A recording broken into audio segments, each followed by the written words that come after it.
Good afternoon, everybody. What a busy day we have had here at the Michelin Raceway Road Atlanta, live on RS2 around the world at IMSA-radio.com, as well as in sound and vision, and on the IMSA YouTube channel, whether you're here in the US or further afield, and of course around the track here on the superb JBL sound system, thanks Dave Miller, and on 98.1 FM. It is Michelin Raceway Road Atlanta, 12 corners, 2.5 miles, and challenge after challenge after challenge. And after turn 7, a little bit of breathing space before challenge after challenge after challenge again to the end of the lap. There's not very much of this track where you aren't doing something, braking, turning, accelerating, shifting up or shifting down. And it makes it a real fan favourite, and more importantly, a driver favourite as well. In the Ford Racing Global Broadcast Centre, it is qualifying for the IMSA-WeatherTech SportsCar Championship and the 28th running of Motul Petit Le Mans.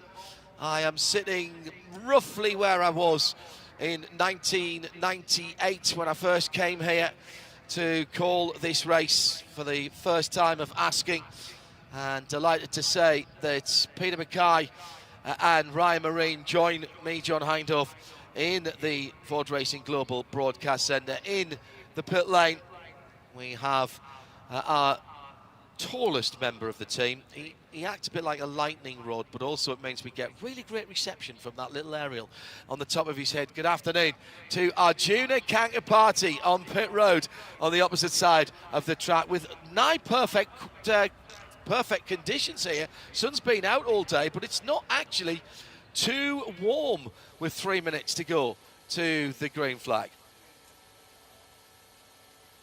Absolutely, John. And one thing that I did notice coming from the Pilot Challenge race, which just finished, a little bit of cloud cover over the circuit. So going to be very interesting to see how that plays out. The wind, that is a bit calmer than what we had yesterday, I feel, down here on pit lane. But with the elevation changes around the Michelin Raceway Road Atlanta, particularly for the LMP2 cars, which are very aero-sensitive, I think qualifying is going to be an interesting challenge. Let's not forget, John, this is the very first time the cars will be on track effectively by themselves, just with their fellow classmates, and a chance to really turn up the wig. So 4 15-minute quick-fire sessions, fast, furious, and focused are the 3 Fs as far as I'm concerned here. Got to be careful with that one. Points explainer here in terms of breakdown of the qualifying points, because we do award points, Ryan, and this could play a part in championships here in a number of the classes. It was a massive story a year ago. It helped AO Racing to win the GTD Pro title. The points that they scored in qualifying ultimately gave them the buffer when things went amiss during the race itself. So 35 points for first, 32 points for second, 30 points for third, fourth is 28, fifth is 26, then it keeps on going down from there. It's basically divide by 10 what they pay out to win a race or to finish second in a race. That's where the qualifying points come from. And so that does slightly complicate things when we're talking about championship scenarios at this stage. But a lot of the mystery goes away when we get through with qualifying here in about an hour's time. Peter Mackay, I've heard this described by some of the drivers at this point in the year as the most important 15 minutes of the season. Not necessarily for where you start on the grid, but because of those 35 points, if you're in the championship fight. If you're locked in a really close championship fight, that's particularly important.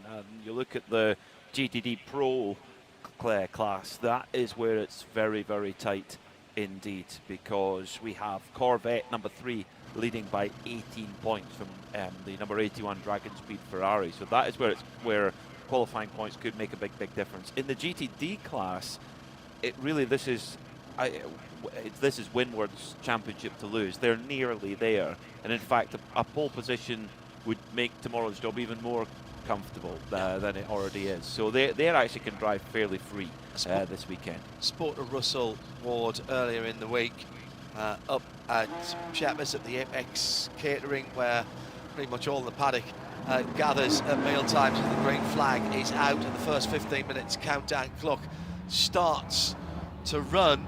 And he said, look, we're going out to win. We're not doing that, oh, we only have to finish X place, or let's make sure we sit right behind Y car. And we've said this in other championships, Brian. Keep doing what's got you here to this part of the season. Why change literally a winning formula? Especially for a team that won the title last year. So they absolutely know what it takes to win one of these titles. Going back-to-back, by the way, very rare in the IMSA WeatherTech SportsCar Championship. And the way they've done it with two pretty dominant seasons, it could conceivably unravel this weekend. So let's not say it's in the bag just yet. But if trends continue, this would have been about as dominant of a 2-year stretch as I can recall, certainly in GTD, which has been super competitive for many, many years. Good to see the number 12, Vassar Sullivan RCF. That car was quick in the night practice last night, but then had a front left suspension issue, and I don't think we saw it again after that, although nobody beat the time. Both of their cars were actually first and second in the GT category, and it was the GTD car, Parker Thompson's time, that was quickest in the night practice yesterday.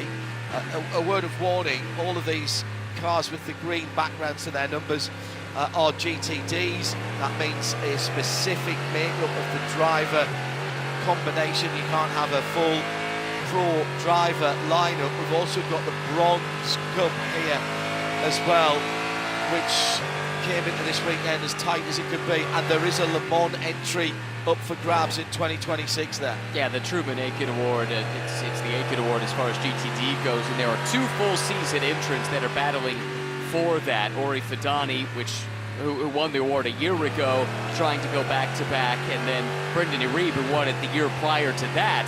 They are even, as you say, on points coming in, which I say thank you for, because we have additional bronze entries that don't run the full season but do factor into the points potentially, but none of that particularly matters because they're tied. So it's really simple. Whoever finishes ahead of the other, yeah, for once we have a simple championship permutation. They will win that coveted award, and with it the automatic entry to Le Mans next year. Cars straight back into the pit lane. Phil Ellis behind the wheel of the number 57 Mercedes. That is fascinating, because they clearly want to go and get these maximum points, make tomorrow's job even easier. You don't have to use your bronze or silver driver, so only in P2, which we'll see later. Yes, so that's very clever from Winward. I think you go out there and you give yourself the best chance to score the maximum points. When there's points on the table, go and get them. Don't leave it to tomorrow. Yeah, I agree with you. That's Peter Mackay that you were just listening to there. A story that we followed and brought you up to date with at Indianapolis last time out was the remarkable turnaround from the Dex Imaging Wintilla Racing number 45, the silver centre section of the Lamborghini that's coming through to turn 5 right now. Was in a ball of flame at VIR. The car came back rebuilt. But, good news for the driver was okay as well, actually. That was the important part. That was a very nasty moment. Still didn't really get to the bottom of that. Here comes Phil Ellis out of the pit lane. Very difficult, well, tricky pit lane exit. Difficult. Putting cool tyres when it gets dark. Having to blend into the fast approaching traffic up the hill, Peter Mackay, is something that has caught people out in the past, and we'll have to keep an eye open for that in the darkness on Saturday. It's one of the hazards of Road Atlanta. You've really got to be aware of it. We've seen a few nasty incidents there, but Philip Ellis, a very experienced competitor, knows this Mercedes AMG package inside and out. And very good on the Nordschleife as well, which this circuit has been likened to, a bit of a shrunk in the watch Nürburgring North Loop. Chetilar Racing out there at the moment. Let me run you through some of the drivers then. Salih Yolik, the Turkish driver in the DXDT Corvette Z06, the number 36, Joy Han for Gradient Racing. So they brought out the big guns to qualify the Silver 66. Scott Andrews for Lone Star Racing in the 80. Car's been backwards in the gravel at turn 5 a couple of times this week. Valentin Asclor, Van der Steur Racing, Aston Martin. Trent Hinman, Wayne Taylor Racing, Lamborghini 45. Brendan Iribe, Inception Racing, chasing that entry to Le Mans. Lorenzo Patrese for Chettilar Racing. John Potter for Magnus Racing and then Aston Martin. And Eric Figueras for Forte Racing. Lilou Wadu Dusselier, and she was quickest in one of the sessions earlier this week. Casper Stevenson for Harper Racing, the number 27. Pat Gallagher for Turner Motorsport, BMW 96. Manny Franco for Conquest Ferrari. Ori Fidani for the number 13. Ori, with help from AWA, will be running a team called Team 13 next year. Got some news on that on SportsCar 365. Frankie Monte-Calvo for Vassar Sullivan. And the number 12 car, Kent Cook for triage competition, the 023 Ferrari Winwards. Philip Ellis, we mentioned, and Adam Hamilton in the green and yellow, number 120. And Patrick Gallagher goes to the top with a 1:19.1 early on. That just, I think, second, possibly third flying lap in the Liquid Moly car, Peter. It's a good opening benchmark. Quicker, 2/10 quicker than the race lap record. Still 9/10 of a second away from the qualifying record set by Scott Andrews in the Lone Star Mercedes AMG. And up to the top, Asclor and then Patrese. I've got a feeling Brendan Iribe is not going to be overly pleased with the BMW driver of Turner Motorsport, Pat Gallagher, because it looked to me as though he was slightly held up going through the S's there, Ryan. Definitely, I agree completely, and has to back out. Now we see the BMW pull to the side and let Brendan Iribe through, but not before this lap is effectively scuppered, so he'll settle back in. And it doesn't look like there's any traffic looming. You see the car up ahead, but not super far. It shouldn't impact him in any meaningful way, and maybe now it's time to go for that quick lap. 7.5 minutes to go, so halfway through the session already. Gradient Racing with Joey Hahn, Till Bechtolsheimer, Mason Filippi, Joey behind the wheel at the moment, instrumental in the development of this car. He was my guide around the Ford Racing Technical Centre last Wednesday as part of our midweek motorsport show. And what an eye-opener that was. Still available over on radiolemans.com or wherever you get your podcasts. Search Midweek Motorsport. Series 20, episode 38, that would have been. Episode 39 was from our broadcast centre here, Wednesday just gone. They're all there for you to download on demand, or listen on demand. So Joey threading the eye of the needle through the S's. Very easy to get out of rhythm with that part of the track, Peter. It's a bit like a supergiant slalom. You get off kilter on one of the turns at the top of the hill, you're going to be miles off by the time you get to turn 5. And through that part of the circuit, the Ferraris have been absolutely imperious. They're pulling at least 0.3 of a second out of everyone through that area. The balance of the 296 GT3 working really well this weekend. It's not a surprise to see Lorenzo Patrese on top of the times, very, very close to the qualifying record. In fact, he's only been 300ths away from it right now with that 1:18.3. It's now a Ferrari 1-2 with Triarzi in there as well, and the Aston Martin of Valentin Asclor for Van der Steur in third.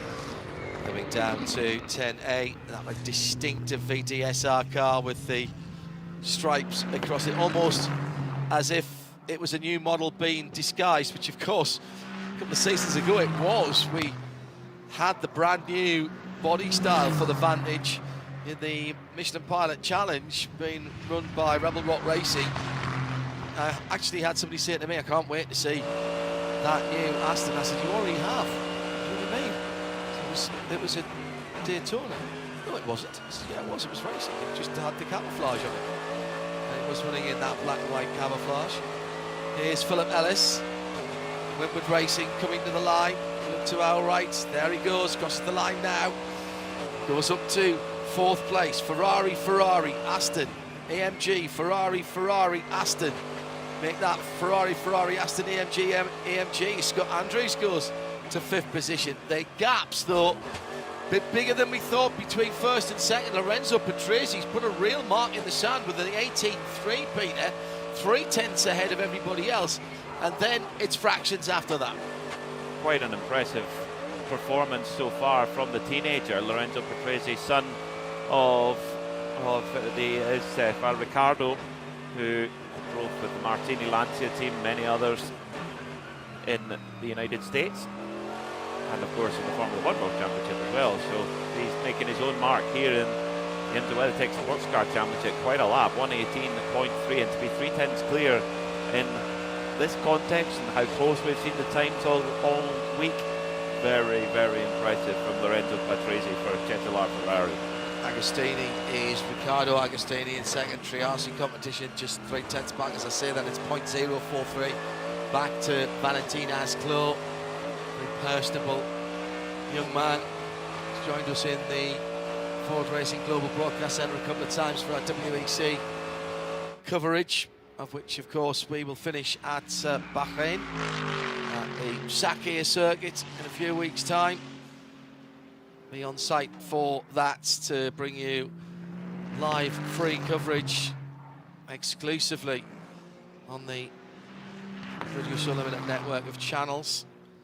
Next weekend for IMSA, we'll have the final 2 rounds of the Porsche Carrera Cup North America, presented by Yokohama, and we're looking forward to that. That's at a Grand Prix event. It's at COTA, but for now we're concentrating on the last 3 minutes, Ryan. And before we get to the end, we should mention there are a handful of cars that lost their best qualifying lap due to bringing out red flags in previous practice sessions. 2 in GTD, one is the 44, so John Potter, shown currently 16th in class. The other is a little bit more towards the front. Scott Andrews in the number 80 from Lone Star Racing, currently 7th, would lose that time, so they need to bank 2 fast laps in order to preserve a good qualifying spot.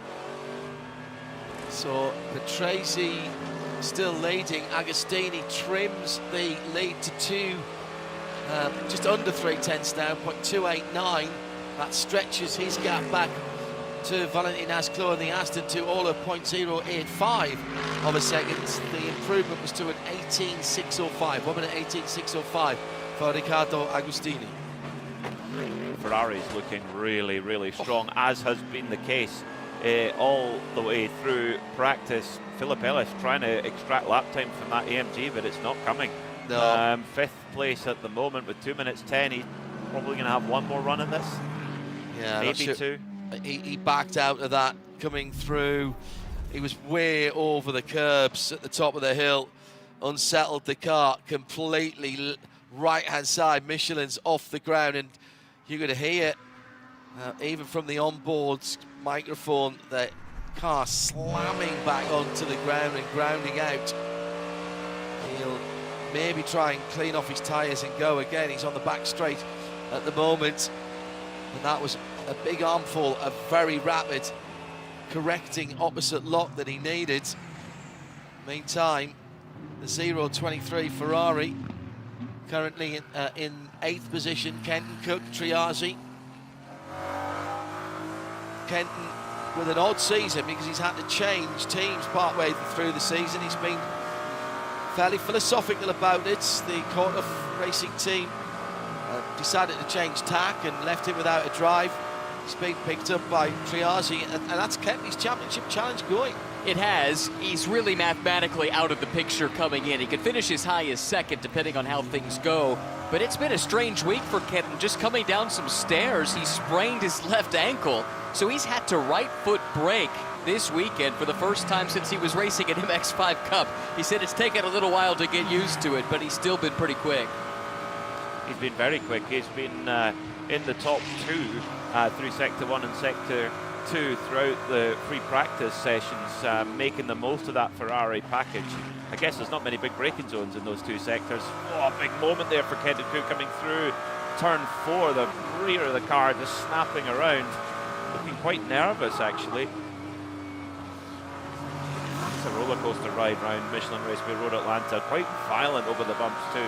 Got to be really patient at turn 5. The idea is to take pace into turn 5 and not trying to get on the power too early. If you do, you'll just get pushed out and over that broad curve.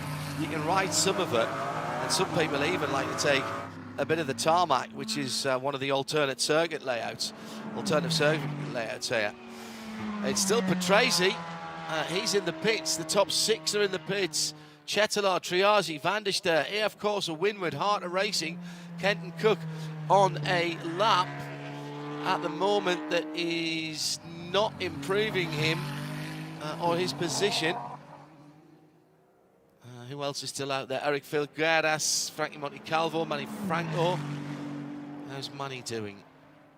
Nice. Might just improve, actually, Manny Franco. I need to keep an eye on him in the 34 Ferrari. 2 Ferraris, an Aston, a Ferrari, an AMG, an Aston, a Ferrari, an AMG, a BMW, and a Ferrari in the top 10. Lamborghinis, Porsches, Lexus, all outside the top 10 at the moment, Peter. And for our championship leaders, Winward Racing, number 57, they finished 5th in that qualifying session, which they might have wanted a little bit more, but it seems like the Ferraris have been very, very strong, but all of their nearest championship contenders are behind them. Yeah. 5th, by the way, for the want of 0.010 of a second. So 1/100th of a second would have put Phil Ellis 1 row further forward. So Patrese, Agostini, Asclo, Lila Wadu for AF Corsa. That's impressive. But again, the Ferrari's looking good round here. Then Phil Ellis in 5th, Casper Stevenson in 6th for Heart of Racing, Aston Martin. So both of the Aston Martins in the top 6. Then Kenton, Scott Andrews. Now, does that include Scott having lost his time now, gentlemen, do we think, for Lone Star Racing? It normally, at the end of the session, updates. It's a good question. I don't remember the time he had posted. Yeah, I realised I forgot to do that as well. Yeah. I was hoping one of you two had. Sorry. I can tell you this, though. What the qualifying points do, according to my arithmetic here, is it now means unless Ward and Ellis finish last, they cannot be overcome. 19th would be the first position in which Casper Stevenson could finish ahead. It would be by 3 points. There are 19 cars in the field. So assuming there are no changes to the qualifying order and assuming I haven't made an error, which has to be factored in, we'll be more confident tomorrow when we come on air. But the first DNF in class, as long as it is not the Winward car, would clinch for Winward, I think. I think they want to do better than that. I suspect you're right. If I'm brutally honest. Let's have a look down there and see who else is a little bit out of kilter. Well, I'll tell you what, Chetelaar Racing, of course, in the bronze category as well, 2 for 6 cars, and it's the Brendan Aribe and Ori Fadani cars that we've got to keep an eye on, isn't it? Correct, yes, for Truman and Aiken. And where are they? That's a good question. So Ori Fadani is in 19th. Okay, and Aribe is in 15th, so slight edge there. But, yeah, still a long way to go. Do qualifying points count in that championship as well? You knew I was going to ask you that, Ryan, didn't you? Give me a second. I'll have the answer shortly. Well, whilst you do that, let's have a word with Lorenzo Patrese for Chetelaar Racing. That lovely blue and tricolore-coloured Ferrari 296 GT3, the 47, will leads the GT3 field to the start of the 28th Motul Petit Le Mans tomorrow. And a big first pole position in the IMSA WeatherTech SportsCar Championship. Just how hooked up was that Chetelaar Ferrari around the lap? It was amazing. Really feels good on this track. We had a really hard season, really unfortunate. So, you know, it really feels good to be jumping back. For sure, it's amazing to, you know, be starting on pole position, the Petit Le Mans. So let's see what we can do. But the car was really feeling amazing. How's the weekend been going? I saw that you and the team ended night practice slightly early. Is the car dialed in for the end of the race when it's going to really count? I mean, I'd say so. The feeling was really good for me and for my teammates. So I think I can say so, but well, let's wait till tomorrow. But for sure, yeah, as I said, the engineers and the whole team did an amazing job. So yeah, let's just hope we can keep it going. Big smile, rest up, we'll see you tomorrow. Thank you, thank you. Thank you. Well, so our first pole sitter has been decided. Bronze Cup there was an obvious answer, which you told me straight away. There can only be one category where bronze cup points are awarded in qualifying. Yes. And that's LMP2, because you have to qualify your bronze, where you have some flexibility, as we saw. So the tie isn't broken yet. That's right. In GTD, and therefore we continue to watch those two cars. Judging by the pace of what we've seen so far, you can say it's advantage Brendan Reba in the Ferrari, because the Ferraris are looking really, really strong. We've shown them through practice.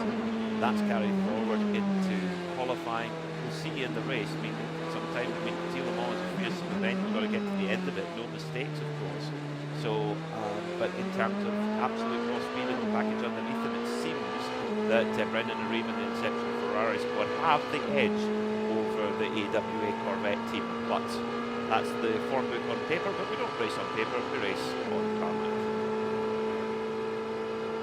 Yeah, that's very true. So, in GTD Pro, there are 10 cars. Neil Verhagen has taken out the Paul Miller BMW #1, Antonio Garcia in the #3 Corvette Racing. Antonio still has not won here at Petit Le Mans, incredibly.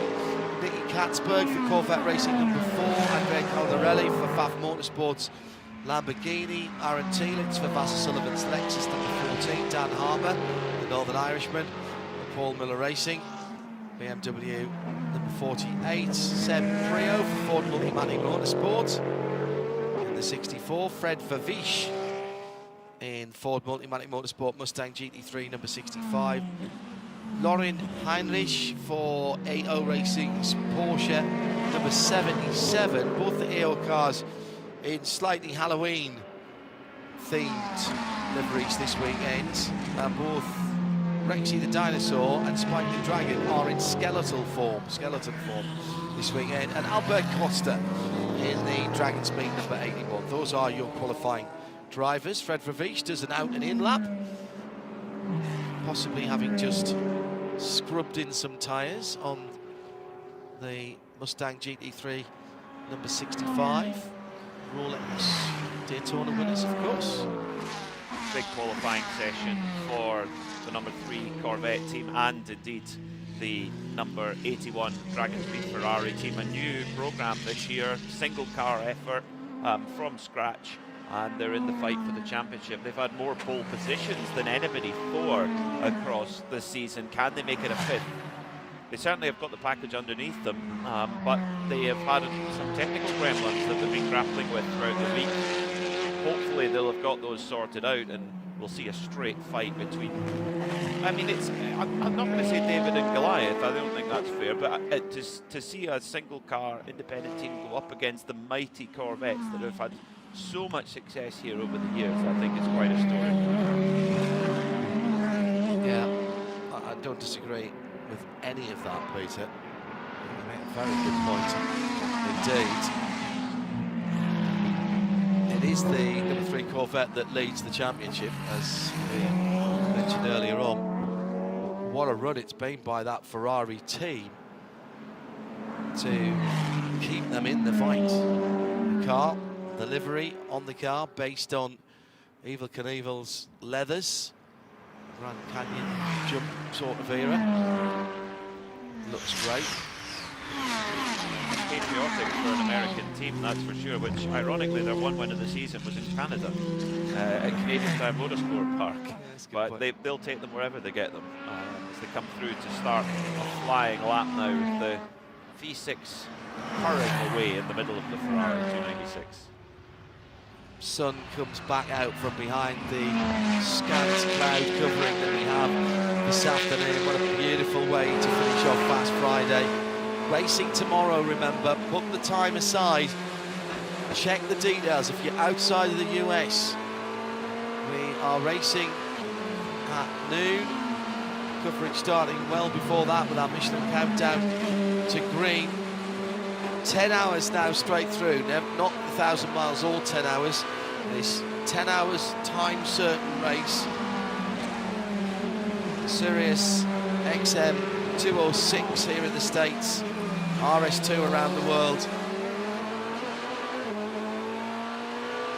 And of course, have a non-USA IP address. You can follow along on the World Feed TV, uninterrupted all the way through, flag to flag, via the player at IMSARadio.com, the drop-down menu, or YouTube, of course, and the official YouTube IMSA page, channel, should I say. Lauren Heinrich at the moment at the top with a 19.0. That's just been beaten by Nicky Katzberg, who was second, now leads, but they haven't yet gone quicker than the top three from GTD. Now, I was going to mention this earlier on, but now this comes into play.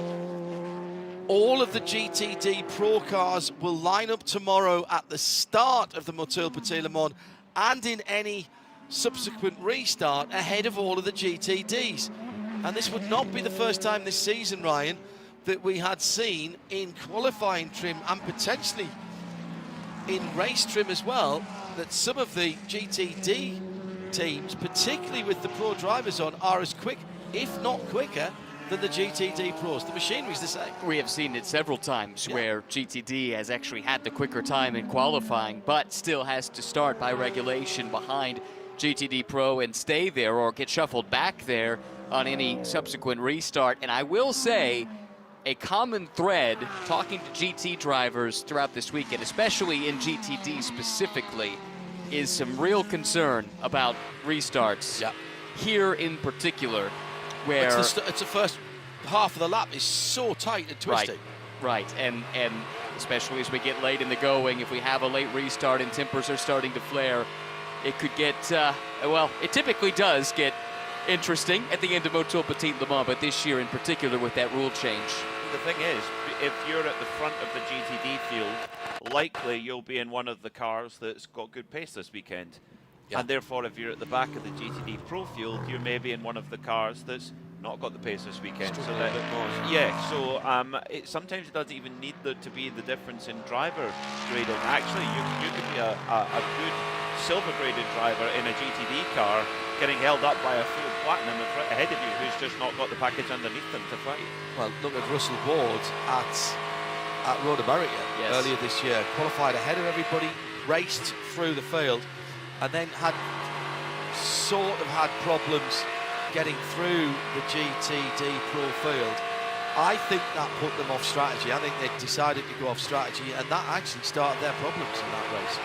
They struggled a little bit, didn't get one of their best finishes. Meantime, Aaron Telitz is leading now, 118.747. Excuse me, yes, 118.747 in this run for GTD Pro. Still three drivers, Valentin Asclo, Riccardo Agostini and Lorenzo Petresi, still faster than the GTD Pro pole sitter and the car that at the moment would start at the head of the GT first. Lexus had a really difficult time at Indianapolis. They've been given a change in the balance performance, quite a significant one in their favour, actually over 5% power increase in the first speed stage. I mean, that's a lot of, if you think of a car 500 horsepower, you know, it's a lot of horsepower if you think about it to gain from one event to the next. And the Lexus is the only car that appears in the top 5 in each sector. So they've clearly got a car that works everywhere, and it's not a surprise to see them up the front as well. And Aaron Telitz is exploring every extremity of Michelin Raceway Road Atlanta to gain as much lap time as he can. And it would appear that we will see that car again next year, both in the WEC and here in IMSA, as the new car has not yet been signed off. I have a strong suspicion, this is only mine, no one is prepared to confirm or deny this, but I have a strong suspicion that we will see the replacement for what is now the venerable Lexus RCF. Thank goodness haven't they worked hard on this car to keep particularly the rear tyres under it. Great sound from the V8. And that car's replacement, I think, will pop out in some invitation classes in races around the world, possibly in the Michelin 24-hour series.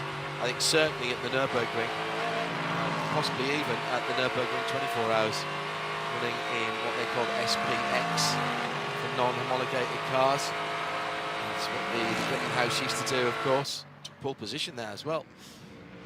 Just feel they want to get a little more under the wheels of that replacement. We've seen the street car and the first iteration of the racing car in disguised form. The racing car was on an open track here at WeatherTech Raceway Laguna Seca earlier in the year, and of course at the hill climb at Goodwood we had both versions, the street and the track car, running, but again in that sort of Russian convoy black and white camouflage.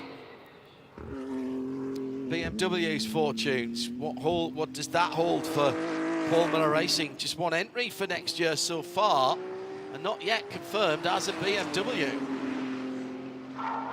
There's a lot that's going on in the background there. I've heard some snippets, nothing I can really share, I'm afraid, but there is... You hold him down, I'll punch him. Yeah, but just to say, there's a lot of moving parts and pieces in that side of the story, and yeah, we'll see what it looks like next year, that's for sure. But I will say it's been a really fruitful partnership. Yep. The only championship that we can say definitively is going to one team or another in the entire WeatherTech Championship is the Endurance Cup, going in GTD Pro to Paul Miller Racing. It's just a matter of which car. That's what needs to get sorted out. That's a good point. But points at 6, 8, and 10. Yeah, I think that's right. Let me double check. 4, 8, and 10, I think.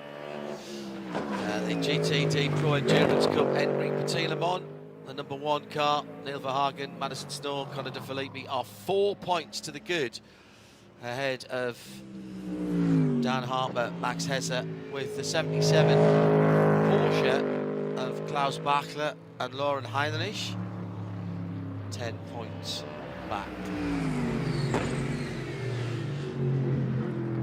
Aaron Thielert still at the head of the field, and is that a faster time? 6:19. Yes, it is.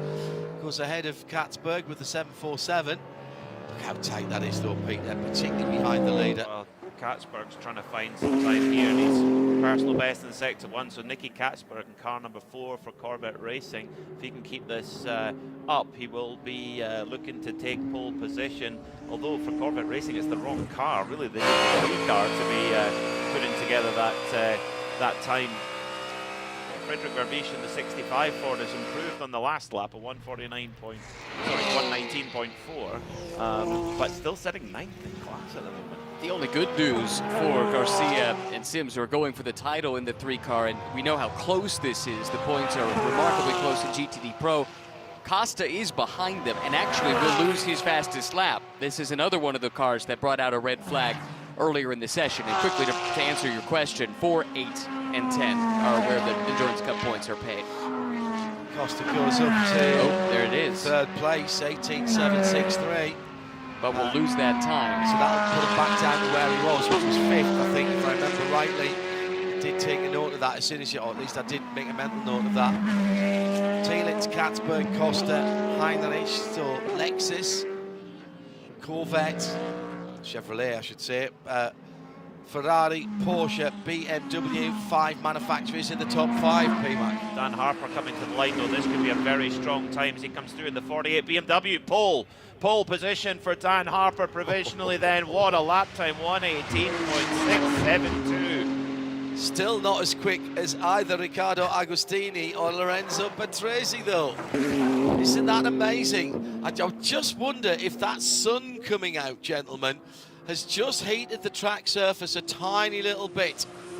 But what a lap by the Northern Irishman. Dan Harper, loving life, has a smile on his face seemingly constantly. You can hear it in his voice when we talk to him. I love talking to Dan Harper. I interviewed him right at the start of the season in Qatar. Through goes Costa. So Costa now, he will lose that lap time, so that will only drop him down to 3rd position, I think, now. Unless he does another one. Well, there's a chance, yeah, as it stands. Harper's going quicker again. Harper's personal best in It's the sector last 1. lap. It's his Personal last best lap. in sector 2. Checkered flag is waiting for him. Will it be for pole position, or can Albert Costa put another fast lap in? At the moment, he's not up on the first split, so He's not far possibly away. not. No, He's 2/10 down. yeah, that's not good enough in one corner. 3/10 down. Sorry, 8/10 down on Harper. Here's Harper, personal best all the way through. Comes through and improves to an 18.523, but that doesn't move him past Costa, but he will get pole position. On Costa, I think, has backed out of it. I think Harper, by dint of Albert Costa losing his fastest lap, still hasn't beat Lorenzo Patrese 18.316 for Ferrari and Chetelaar. Well, Costa's going to finish the lap. Let's see what he gets. He's got an 18.430, he's going to lose an 18.983. Now let's see where that drops him down when he's lost the lap. Dan Harper, 18.523. That will be the pole position time. Second quickest of the GTDs, but on GTD Pro pole. Fantastic from Dan Harper. That's 2 in a row now. He was on pole last time, if I remember rightly, at Indianapolis. But you look at Albert Costa, that is clutch under pressure. He was lurking down the bottom of the timesheets and he had to put those times in. He is 4th, and the number 3 Corvette that is leading the championship is 8th in class. So that should close up the championship. It was 18 points going into this qualifying session. It's going to be even closer. I think it's worth 5 points, but let me tabulate that. The steam pouring out of Ryan Marine, the Marine bot that we've got in the in the global broadcast centre. That was 4 quality laps from Costa, building up to that, just getting faster and faster and faster, and the fastest time, but lost that because of bringing out a red flag in one of the sessions, and it was deemed to have been preventable. If it's force majeure and you get clipped by someone else and stop on the side of the track, or you have a unexpected technical issue, then you won't lose your lap. But it was deemed presentable by that by the race control. So Dan Harper makes his way down in the number 48 to the end of pit lane. We'll hear from him with Arjuna in a little while. And the numbers have been crunched, and what does deep thought say? It was what I thought. It's a 5-point swing Costa's way. It really doesn't make an appreciable difference because it would have been 18 points versus 13 points. So there's not like it doesn't buy you a position, basically, if you're trying to overhaul the car in front. But he's that much closer, and it was a big performance in a big moment. And, hey, it's anybody's race, winner take all, effectively. Yeah. So it's just over a place, isn't it, with 13 points, basically. Yeah, outside of the top 5, where Correct. positions are differentiated by 10 points. So it gets a little more complicated inside the top 5. Well, Dan Harper's worked for that. Great to see a racing driver having expended a little bit of effort and a bit of perspiration. So the simple arithmetic and quotient is that out of the 3 Corvette and the 81 Ferrari, Sims and Garcia have been together all season, so they would be co-champions. Albert Costa has changed his co-drivers. He would be a sole champion. But basically tomorrow, the highest finisher wins the title. And that perhaps not impressing some of the dogs around the circuit.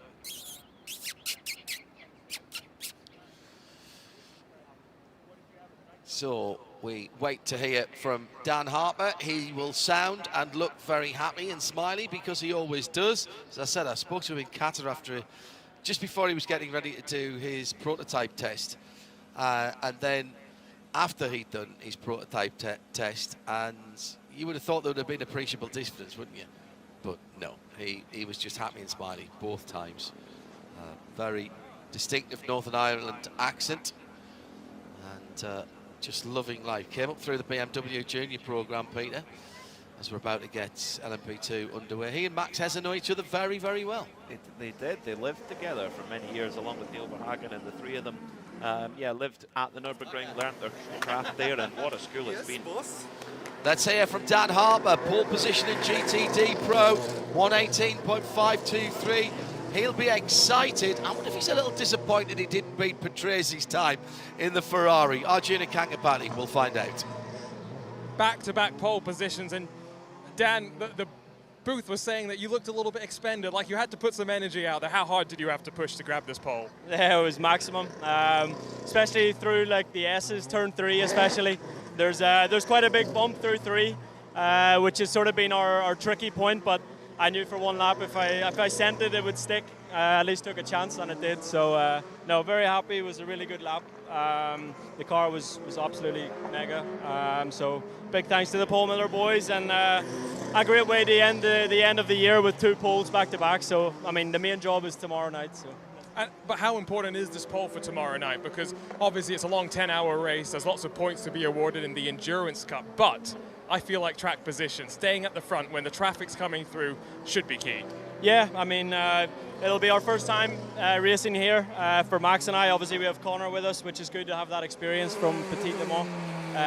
And yeah, it's like definitely track position's important. Especially like first time, it's not easy to manage. It's hard to know where they're going to pass and try to lose as little time as possible. But yeah, we'll figure that out. Congrats, Dan. Cheers, thank you. Told you, happy. And why shouldn't he be? The noise in the background is the LMP2 qualifying. Now this is bronze drivers only, so they kind of pick themselves. Nick Bull for United Autosports, number 2. George Kurtz for the 04 of CrowdStrike Racing by APR. John Ferrano for Tower Motorsports. Stephen Thomas for TDS in the 11 car. They're all Oregon LMP07. LMP207s by the way. Toby Lütke for Era Motorsport, number 18. Dan Goldberg for the 22 United Autosport car. Jeremy Clark for Inter Europol. Turbo Bakers, as they call themselves, in the 43 yellow and green car. PR1 Matheson have Naveen Rao in the 52. Chris Cumming for Pratt Miller Motorsports. Gar Robinson coming to the end of his tenure with Riley in the IMSA Championship. He would like that pole position and a win in the 74. AF Corsa, Luis Perez Compact in the number 88, and AO Racing has PJ Hyde. Now, this is a little bit different, although in fairness, Dan Harper put his time pretty close at the end.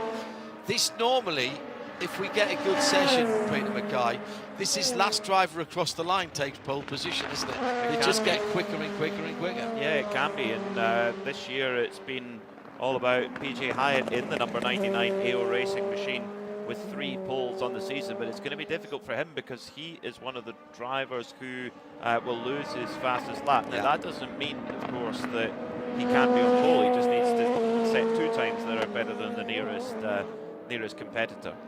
We've said this before, Brian, but it is a real testament to the longevity and the performance of the Michelin tyre that these guys will go out and do 15 minutes of hard qualifying, and the performance of the tyre holds up so well that clearly it does lose a bit of performance through that 15 minutes. But it gets to a level whereby as the car's getting lighter and burning off the VP fuel, the car gets faster and faster. And you can only do that with a tyre that is holding on to its performance. I've heard engineers call it negative degradation. So there is degradation, but you don't lose any speed because it's offset by the weight of the fuel burn. I thought that was a pretty apt description of it. Neg-deg. Neg-deg. That's even more catchy. Yeah, neg-deg. Yeah. 85 points the gap for the driver standings. Dane Cameron, PJ Hyatt. Dane picked up by AO Racing after his championship win last year with Porsche and going for another victory. Daniel Goldberg again on his own in second. A few drivers been alongside Daniel and Felipe Fraga in third position as well. What an opportunity, Peter, for Dane Cameron to get another championship victory here in IMSA. Yeah, there's two IMSA legends who are trying to become 5-time champions for the first time. In Antonio Garcia, who we just saw in the previous session for Corvette, but also Dayton Cameron. Antonio has one American Le Mans Series title to add to that, but we're talking about the modern era of IMSA. Quite an achievement, and for Dayton, he's done it in all different classes. He's done it in DPI, he's done it in GTD, he's done it in GTP. And the combined prototype class as well. Class, so I say it would be 5 championships in 5 different classes. Yep, exactly, yeah. So he won that one when DPIs and prototypes ran together for a couple of years in that combined prototype class. Yeah, you know, it's interesting you use the Legends appellation, and I'm not sure that Dane gets his due. He is absolutely doesn't. He is so good and has been for so long, and I don't know that you hear his name spoken with hushed tones and in a revered way like some of the others, but that should not be the case. His longevity speaks for itself, and then the diversity of the titles too speaks to his skill set. No, I think you're absolutely spot on there. He won his first one in one of the coolest race cars ever built, the Z4 GT3. It's the most on iRacing, that is the most friendly car in the whole simulator. Was that the car that had the V8 grafted into it when the street car never had the V8? Yes. Hindhoff just rolls the grenade in. It was run by a courier company, so it's basically Scottish. Scottish BMW. And technically, he also has another IMSA championship. He's got an Endurance Cup title as well. Won that last year in addition to the GTP season-long title, and won a Star Mazda championship. If we're just listing off Dane Cameron accolades, that was back in 2007. Remember that? One of the Team USA alumni. Yes. Well, another one. Yet another one. This paddock is full of them. Yeah. Full of them. Stephen Thomas then is quick in the early running, a 13-1. Where should we be down to, Peter, do you think?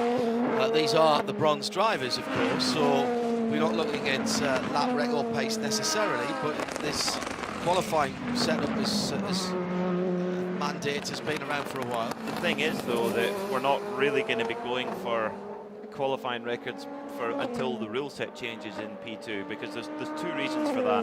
One is that the cars are run in a lower state of tune than they used to be, so the power of the engine is less. But also, the qualifying record's held by Colin Brown, who is about as far away from a bronze graded driver as you could expect. So it's a different scenario, but when you take that into account, Stephen Thomas won 13.1. Yeah, that's a really fast time, and it's going to get quicker over the course of the session. Colin Brown, it was the anniversary on was the 9th yesterday? I kind of lost where I am. Yes. So yesterday was the anniversary of Colin Brown breaking the outright lap speed record at Daytona at an incredible 233 point something miles an hour in one of the IMSA, the earlier versions of the IMSA cars. Fastest lap was 222.971. Right. And also set a record for fastest 10-mile average speed. I don't have what that one was. Also, I do have... What year was that? 2013. Wow, okay. So already over 10 years ago. In a what was effectively a DPI in those days. Brave boy. Very brave boy. It was mentioned when I was within the earshot of this to Colin about going and taking a current GTP car and doing the same thing and gearing it up for that, and Colin politely declined. Very politely declined. Oh, off! George Kurt's off. George Kurt's going to hit the wall and hits the wall at 5. Bounces across the gravel. 2 laps lost if he can't get that out of there. 2 fast laps lost if he can't get that out of there for stopping a session. Race control waiting. 5:31 to go. Red flag. And that will not stop the session. We are just under the minimum time by about half a minute. understandably, George breathing very, very heavily. That will be quite an adrenaline spike. Well, you saw that coming from a long way off. Well, the front end of that Oryx has held up brilliantly there. They are built so tough. These, you think, oh, it's an LMP2 prototype, it'll be really fragile. No, they can take a thump, these cars. Hang on, I had to say something there as the left front fender, But he's driven away from quite a quick. That is literally a nose replacement, a bit of rhinoplasty on that car, and it's fine. All the wheels pointing in the right direction. Joe Bradley always said if a car came back with bodywork damage, that's one thing. But you look to see if all of the wheels are pointing roughly in the right direction. I don't even think they'll restring that. They'll just put a nose on and send him out. Oh, now I'm saying that. Has he got a slight issue with the right front? That was very odd. I think he turned in too early. Ow. Ow, ow, ow. Oh, that sound. Horrible sound. Yeah, he turned in too early to 5. Didn't hook the right-hand curb. I don't like that. It's like kathunk. I don't like it. You know what the worst bit of it is, though? The silence afterwards. If you've ever had a big accident in your street car or on the track, it's the sheer silence afterwards. Let's have a look again. Yeah, turned in too early. Had to hook the right-hand curb for a longer time. Aaron's just playing with us now, replaying that noise over and over again. So, because we were just short of the 10 minutes, yeah. do we then have to go back to the clock will stop, or no? What do we do, or is that it? I think because this is the end of the day. Well, first of all, we'll get going again. We've got the green flag, so we'll get another 3 minutes and 20 seconds. So that will take us over the 10 minutes. You have to have 10 minutes of green flag. It doesn't have to be 10 minutes continuous green flag. It just has to be 10 minutes under green flag conditions. And therefore that, let's hope, will happen if we play out. In fact, we only have to play out about 30 seconds, roughly 30 to 40 seconds now. And if there was another red flag that stopped it, then it wouldn't make a difference. Big slide on the throttle, going over the top of 3 for PJ Hyatt. It's still Stephen Thomas by a couple of tenths from Hyatt in second, then Jeremy Clark in third, Dan Goldberg in fourth, Nick Boole in fifth, George Kurtz going to lose 2 laps, Gar Robinson in his final qualifying session in the IMSA WeatherTech SportsCar Championship, starting an off-road team. Says he'll keep an eye on what's going on, wants to come back maybe and guest in some of the bigger races like the Rolex 24. But that'll be, he said, after he gets the new team set off and running. When he's talking about off-road, Ryan, I presume he's not talking about standard rally. This is more like Baja type running. That's my understanding, although I never asked him that question pointedly, I confess. So I could be mistaken, but that is my belief. Desert type of rallying is what he's talked about. That is extreme. That is extreme. Sort of great piece of footage of Carlos Sainz Sr. in his Dakar truck with Carlos Sainz Jr. in the passenger seat. And I don't know how much was played up for the cameras. I suspect a little bit, but I'm sure it wasn't all of it. And the man with the best head of hair in the Formula 1 paddock, Carlos Sainz Jr., was saying, Dad, slow down. Dad, slow down. And he said, where does your co-driver hang on to? How do I stop myself bouncing around? This hurts. Ow, this hurts. And his dad just saying across the intercom to him, brace your feet on the floor. Brace your feet on the floor and on the door. And I'm not even trying yet. I'll go faster next time around. No. It's brilliant. Absolutely brilliant. And then Carlos Jr. got his own back. He got to have a go. Yeah. And scared his dad. Yeah. Which I think he scared his dad even more than his dad scared him. So does PJ Hyatt have enough performance in the tyre here coming on to his last lap in qualifying? Looks like he's done a build lap here on this lap out of the pits. Does he have the performance in the car to get a 4th pole position of the year? That's a good question. He's on it now. Through turn 1, down through the gearbox. Looking through the corner, up to the top of the hill, exactly as he should. Visor open. That's it. Sun's not right in his eyes. That's neat and tidy. Clicks up through the gears, down through the S's. 8.5 second. It's not bad. He's on pace. This long middle sector will tell the tale of the tape. He needs to find 0.2 of a second to usurp Stephen Thomas. Checkered flag has come out. These laps will count. Dan Goldberg on a better lap as well. Needs to be somewhere, PJ needs to be somewhere 40 seconds or below. And he's a 38.5, still not his best. What's he got left for the short final sector? And the 88 blue car of Luis Perez Campagne. I think that was a spin at turn 5, yeah.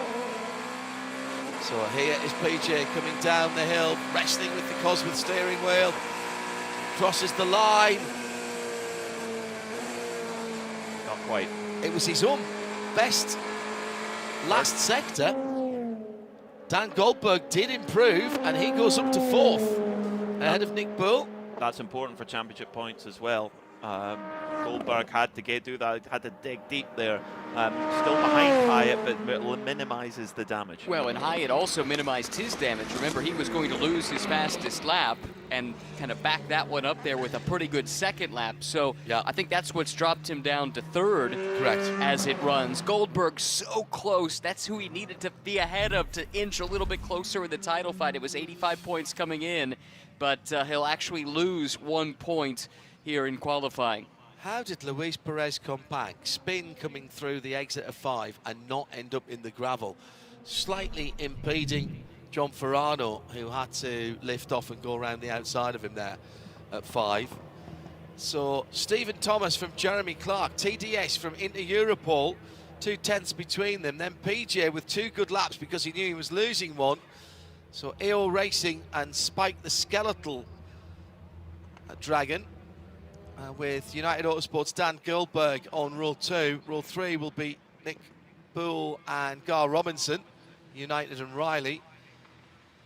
Toby Lutger for ERA and Luis Perez Compact for the light blue number 88 AF Corsa. Chris Cumming for Pratt Miller Motorsport on row 5 with Naveen Rao and John Ferrano on the inside of row 6, all subject to post-qualifying technical inspection. Stephen Thomas will be quite happy with that. Second pole of the year for Stephen Thomas. Brilliant stuff. TDS are on a roll as well. Looking at the timesheets, looking at the sector times throughout practice, particularly in the hands of Mikkel Jensen, their car is a rocket ship. Of course, everybody is starting with the same stuff with the Orica 07, but then it comes down to the driver and the engineers to set it up, and that's exactly, and of course to get in and drive it, and they're looking really good for tomorrow's race. I really like LMP2 because are you sure this is the last you do see the teams and the drivers making a difference. Same side fuel tank, same engine, same package. Tiny differences in setup and a little bit of aero. Now, all of the qualifying times, by the way, of the 04 have been deleted because they worked on the car during the session. So they knew they were going to lose a couple of laps anyway. So I think they were probably starting to have a look. 12:05 green flag tomorrow. Will be on the air well before that for Michelin Countdown to Green on RS2. Then we'll flip over at noon. High noon is when we flip over to the IMSA TV world feed and provide you flag-to-flag coverage. Just waiting for the opportunity to speak to Stephen Thomas. As I have it, looking at the points now, it is now an 87-point advantage for Dane Cameron and PJ Hyatt over Dan Goldberg, and I believe that means a top 4 tomorrow would be good enough to clinch. And just real quick, also that qualifying performance from Thomas, getting pole position, that jumps him to 3rd in the standings ahead of Gar Robinson and Felipe Fraga. Let's head down to the pit lane in Arjuna. It is a 7th pole position for Stephen Thomas, and not his You being strong here in qualifying is what I was trying to find the words to say. Never qualified lower than second spot. Winners last year. How much do you love this track? Oh, I love this track. Road Atlanta is one of the most, turns 1 through 5 are some of the most difficult in the world. It's been a really great track to me. It's where I first started racing. You got a good team here. Hunter McElroy, Mikkel Jensen as well. How are you thinking the race tomorrow is going to play out? Well, we have a great race car. We have the best pro drivers, and hopefully I won't screw it up from pole. Good luck tomorrow. Hey, thanks a lot, man. Appreciate your help. Great flag for the final qualifying session on Fast Friday. And unless something, well, actually, no. Whatever happens here, this will set the pole position. Even if they're all slower than the LMP2s. In the same way that all the GT Pro cars will be ahead of all the GTDs. The GTP's ahead of LMP2, and it's a 131-point advantage for the Matthews, Matt Campbell and Matt Jaminet, with Nick Tandy and Felipe Nasser, their teammates, in second, and Dries Van Toor and Philippe Eng, 145 points back in third position for BMW. So a little bit of extra points here would really swing it towards the guys. In the Endurance Cup, it's the opposite way around actually, because Tandy and Nasser have got a scant 3-point lead over the number 60 Acura, Tom Blomqvist and Colin Brown, and then the 31 Whelen Cadillac, Jack Aitken, Fred Vesti and Earl Bamber, 6 points back in the GTP Endurance Cup. 6, 8 and 10 hours for that. Lovely message for the BMW Rahal Letterman Lanigan team. Thank you, team. 17 years they've been together. So much success between RLL and BMW through the, who could forget the E92 M3 GT2 is a really cool car. Then the big M8 GTLM car, which won at Daytona on a couple of occasions. They've had a successful tenure, but racing programs, all good things come to an end, and WRT making their entrance into IMSA at the top level next year. Bobby Rahal pointedly saying to SportsCar 365, and go and check out that August online publication, that he is relatively confident that this is not the end for their IMSA participation, right? I hope so. Yeah, so I think there are probably a number of irons in the fire. What that is, who that is, I honestly don't know. I'm not even going to speculate, but there are quite clearly opportunities out there for an organisation with the very high reputation that RLL has. I read the same quotes you did, so I won't be throwing anything out into the ether that isn't there already, but Bobby's talked about a GT program. As Peter mentioned, they have a long history running GT cars. Bobby has a history as a racing driver himself in 10 tops, and also LMP2 is a potential option. And I believe, and I'll get this confirmed actually, but I believe that they are still going to look after all of the BMW North America historical fleet. That's my understanding. With the racing cars as well as the straight cars. Yeah, that's my understanding as well. And the Batmobile was out earlier on with Brian Redmond driving. No. He spotted it. Where was I? Eating lunch, I think. Oh. Well, how good was the brisket? I mean, it was tremendous, but I'm not sure it was that good. Stop it. Brisket enters the conversation, and we may have to drag ourselves back. Oh, thank goodness, the Aston Martin Valkyrie screams down the back straight and concentrates our mind. What?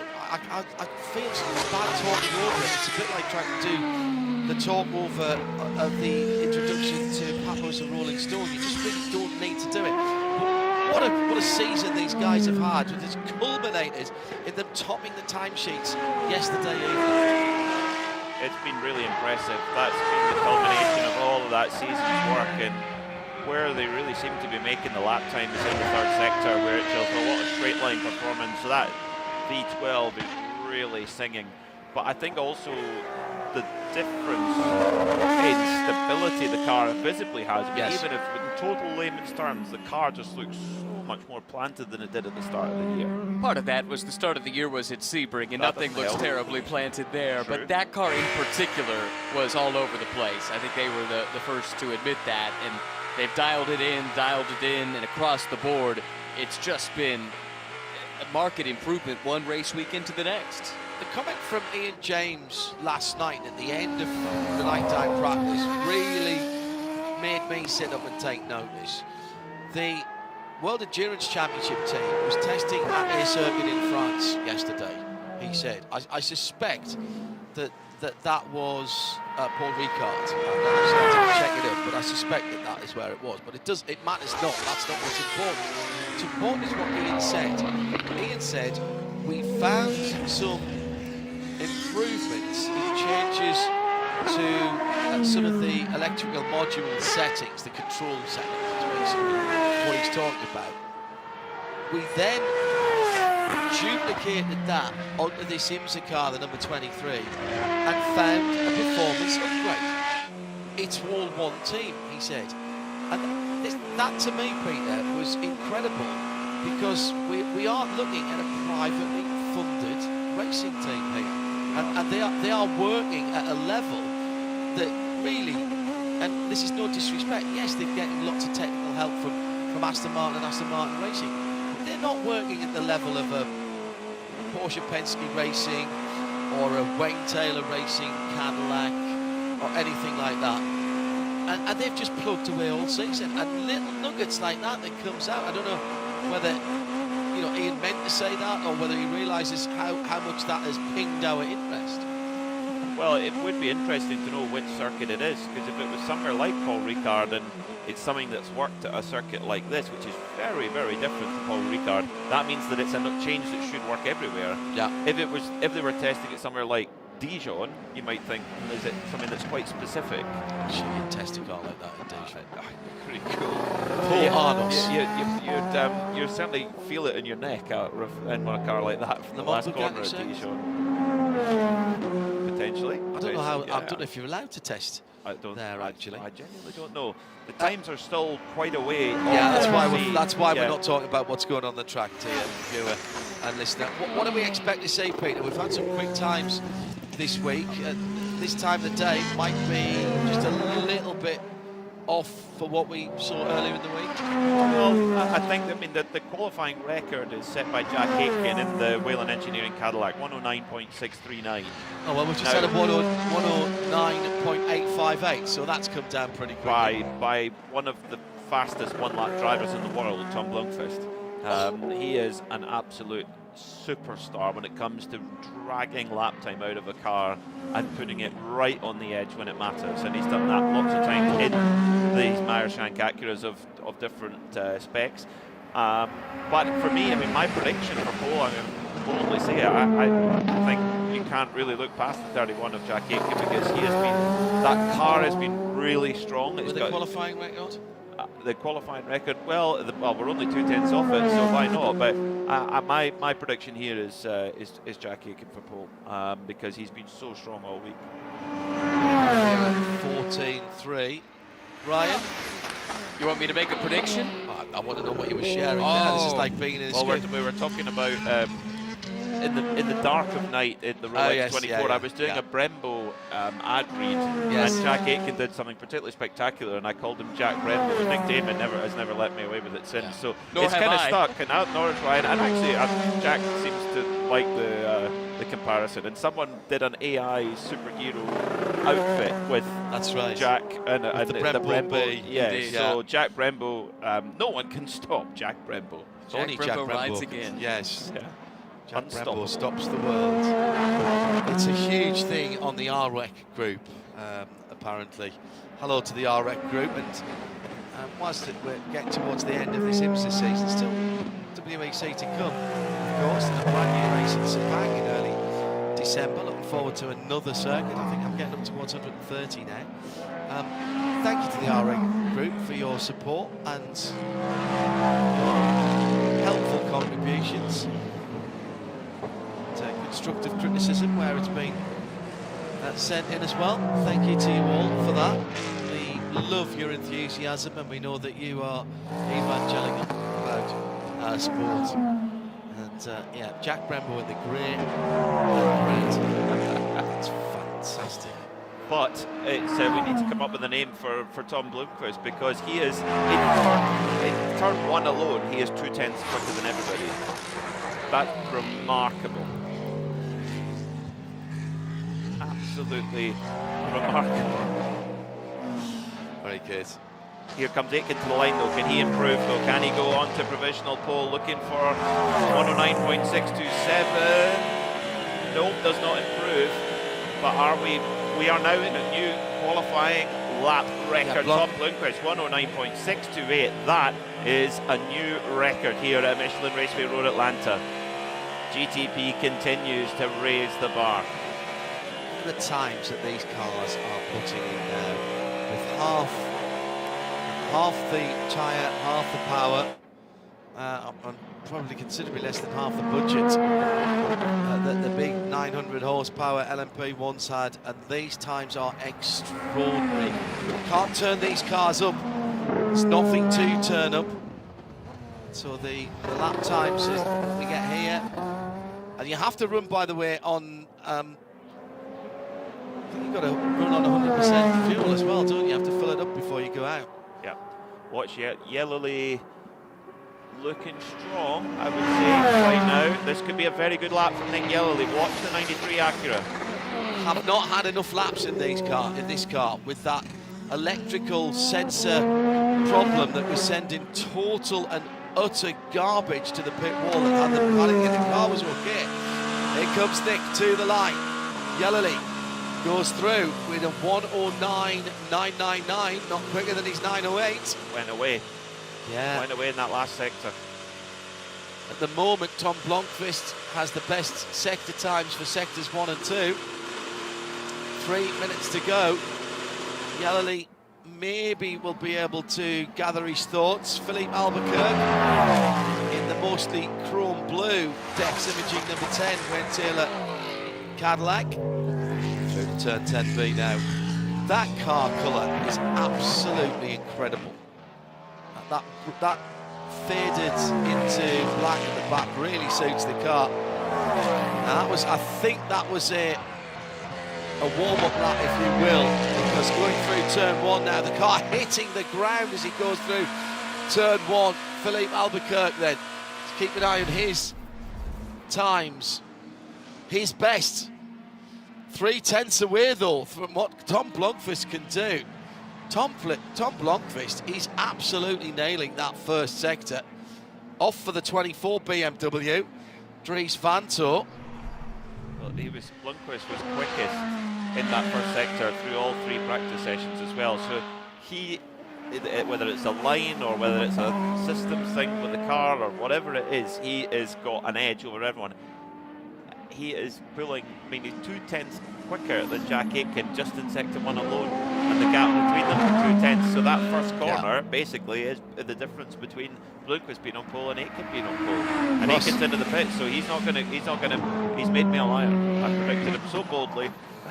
Ross Gunn improves to a 110.254, and the Harper Racing Valkyrie up into 4th position. 6/10 away from pole position, and they're not done. I think he's going for another lap here.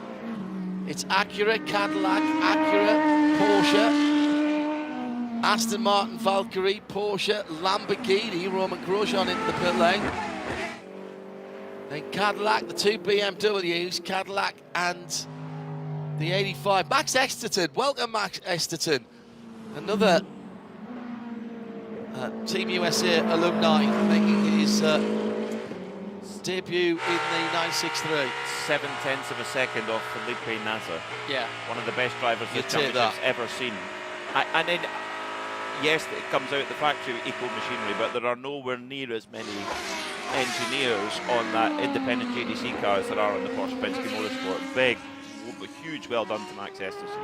And to John Church as well for getting that programme financed and getting it here. Had a quick chat with the man with his name on the the door as the Aston starts again. Yeah, John Church last night was talking to him, and Richard Westbrook's still with the team, helping them out there, staying in our hotel. And we had a little sort of mix and mingle when we got back from the track last night. And I said to John Church, and I absolutely meant this, I said, John, I know sometimes it can be frustrating, particularly when you're up against the might of the teams you're up against, but please, please, please, whenever you get downhearted, remember this.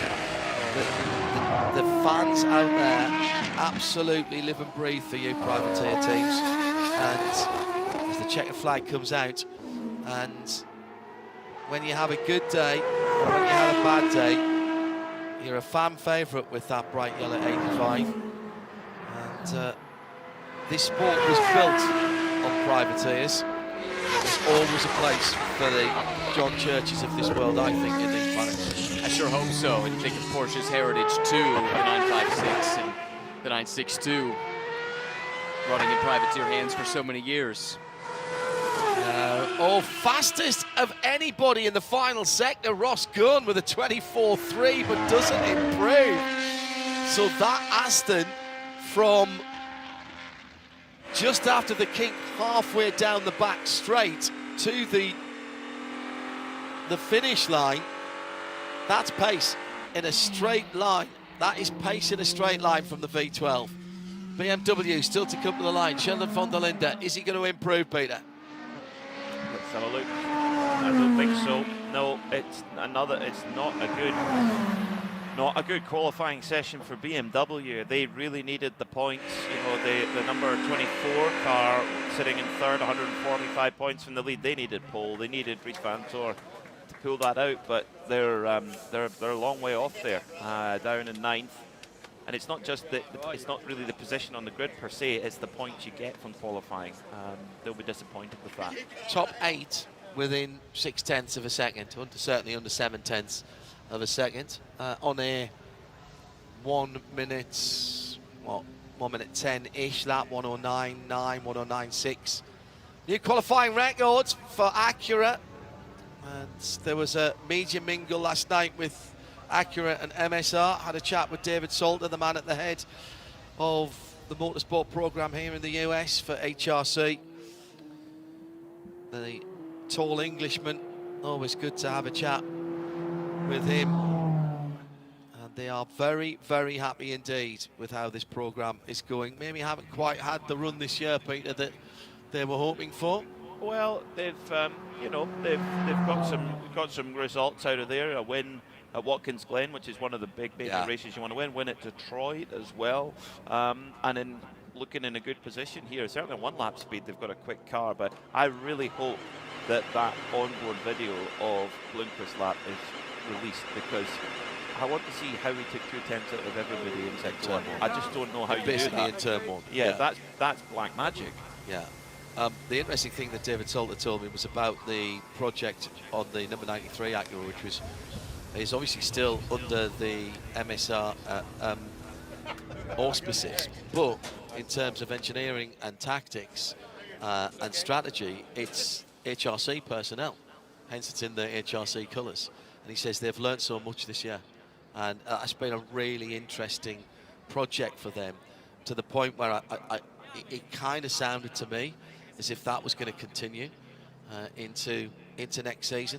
A quick reminder, we'll be on air on radio late in the morning, should I say, before 12:05 ET start for our international TV coverage. You need to be not having a US IP for that. If you're here in the US, then get ready for our colleagues in the next booth along to the left.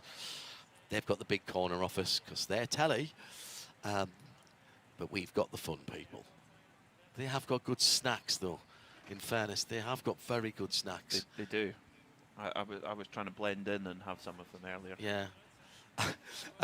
Aaron's just said, rebellions are built on hope. We'll take it someday. Excellent stuff. It is the NBC Sports team, and all the way through on Peacock, and there's a couple of hours at the start on main NBC as well. Check local listings for details if you're here in the US. As I say, if you're outside the US, don't have a US IP, then you can go onto YouTube for the IMSA channel there, or indeed on IMSA Radio, RS2 if you're travelling around, and Sirius XM 206. Well, let's hear from Tom Blomqvist. New qualifying record for the Acura ARX 06, and for the British driver, how does he take 2/10 out of everybody in that short sector one? Arjuna, we need to know. Well, Tom and I were just having a chat, so unfortunately I've had to cut him off. But Tom, I'm going to start by asking, 2/10 through turn one, quicker than the rest of the field. How much commitment were you throwing around this Michelin Raceway Road Atlanta? Yeah, I mean a lot. This is a track that kind of rewards big commitment. I had a lot of faith in the car.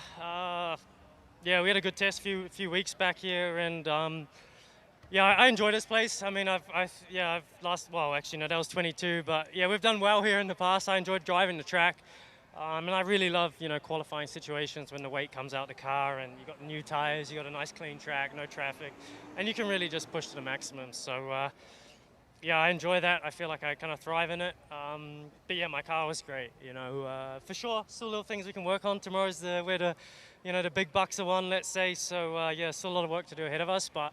Again, happy to give them something to smile about for tonight, and big thanks to my guys, the engineers, those guys who give me a fast car and I'm able to deliver on it. So yeah, huge credit to them. If I've done the calculations correctly, it's now tied for the Manufacturer Championship heading into tomorrow, where the job really has got to be done. How are you, Colin, and Scott feeling about the race performance of this car? Yeah, I mean that's an area we know our car's generally pretty good in qualifying. We've been working on that.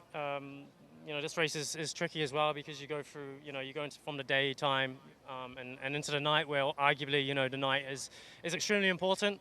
So we really need a quick car in those conditions. But yeah, we're starting at the pointy end. It is 10 hours. It doesn't mean a whole lot, but it does mean you can manage, the race a little bit. It's a little bit easier, let's say.